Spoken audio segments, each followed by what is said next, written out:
The 24th annual BC Children's Hospital Miracle Weekend is coming up here on Global BC June 4th and 5th. So for the next couple of weeks, we're going to highlight some of the amazing stories from BC Children's, not only the miracle kids, but also the doctors and healthcare workers who make monumental differences in their lives. And tonight we begin our series with the Tees-DeBeyer family, 3 boys who share a congenital disease and an amazing bond. Here's LYNN Colliar. These 3 brothers share more than just a love of soccer. They each have a congenital disorder that first surfaced when Malcolm, the oldest, was born 10 years ago. I knew right away that something was wrong because he was having trouble breathing and his chest didn't look quite right.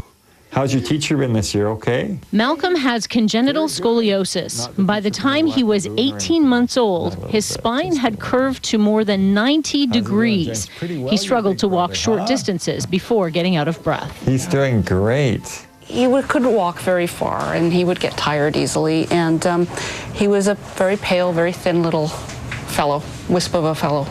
Bubbles! Doctors weren't sure what to do. The existing treatments for scoliosis didn't offer very good outcomes. But when Malcolm was 4, after experimental and clinical trials, there was a new option, a radical procedure called Veptor. A rather interesting looking device It had never been done here in BC. Malcolm would be the first. Doctors inserted an expandable titanium rod that helped straighten his spine and gave his lungs more room to work. The change in Malcolm was remarkable. When we were home, he was out playing baseball, and it was truly night and day to see his activity level just ramp up amazingly right after. My energy just kind of burst out and just wanted to go everywhere. But the family's challenges weren't over. When Malcolm's younger brother William was born, his spine looked straight, and his parents thought Malcolm's scoliosis was an in utero anomaly. But within 1 month, William's spine started to bend. They took an X-ray, and I could see a curve, and I thought, oh, that's what this is. Same thing. It's the same thing. How can this be happening?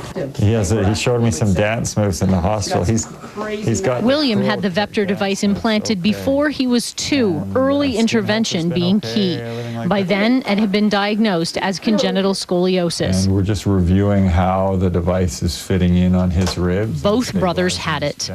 And then along came James. Not lying down a lot, not tired a lot. They thought, yeah, maybe he has it in the ultrasounds. But it was like, yeah, well, we've got 2 of them, and they're doing okay. So, all right, we can handle it. And in retrospect, perhaps, it's been a few times that I've thought, 3 is too many. BC Children's Hospital is a familiar place for this family. They're here almost every month for one of the boys, routine x-rays and surgeries, but the visits are fairly short. Even after surgery to expand the rods, the boys are typically home within a day or 2. Certainly, I'm not aware of any other family in the world that has 3 children that have a Veptor device in. Both they and their boys have dealt with an incredible amount, and it's a privilege to be involved with them. The boys are small for their ages, but full of energy.